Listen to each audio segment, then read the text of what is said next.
Kwame Nkrumah, the fall of a Pan-African visionary. Kwame Nkrumah, Ghana's first president, was a leading figure in the Pan-African movement. His vision of African unity and his socialist policies made him a target for Western powers.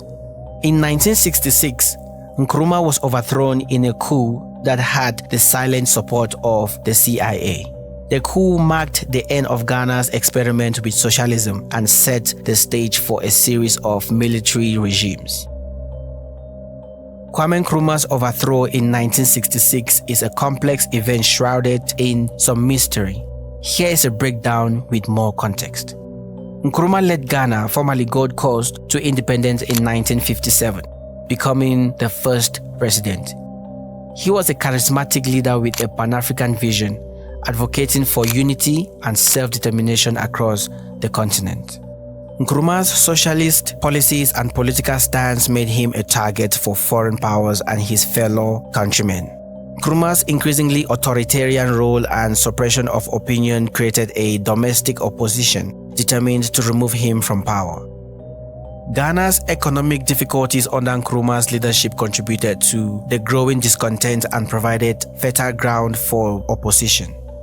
After numerous failed assassination attempts during his tenure, including the Kulungungu bomb attack, in 1966, while Nkrumah was on a diplomatic mission, the Ghanaian military and the police staged a coup d'etat, ending his rule. This coup was carried out completely because of the things that had happened in Ghana and because of the tyranny and the despotism of Kwame Nkrumah, the deposed president. Everybody in Ghana was fed up with it. And therefore you could see this spontaneous result which followed the coup.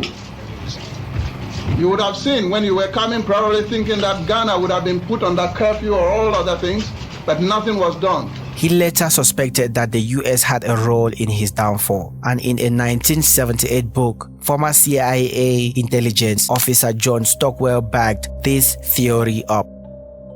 John Stockwell, in his book In Search of Enemies, wrote that the Accra station was nevertheless encouraged by headquarters to maintain contact with dissidents.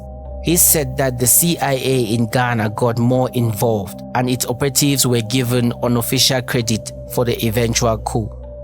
Declassified documents and historical evidence show the CIA had been in contact with some coup plotters. They may have provided financial and logistical support, but the extent of their involvement remains debated. Another declassified document written after the coup described Nkrumah's fall as a fortuitous windfall. Nkrumah was doing more to undermine our interests than any other black African. In 1972, Kwame Nkrumah died in Bucharest, Romania. According to some sources, the reason for his death was cancer. However, his close relatives believed there was a chance he was being poisoned by Western agents. His health began rapidly failing after the mysterious death of his chef while on exile in Guinea. Thomas Sankara, the African Che Guevara.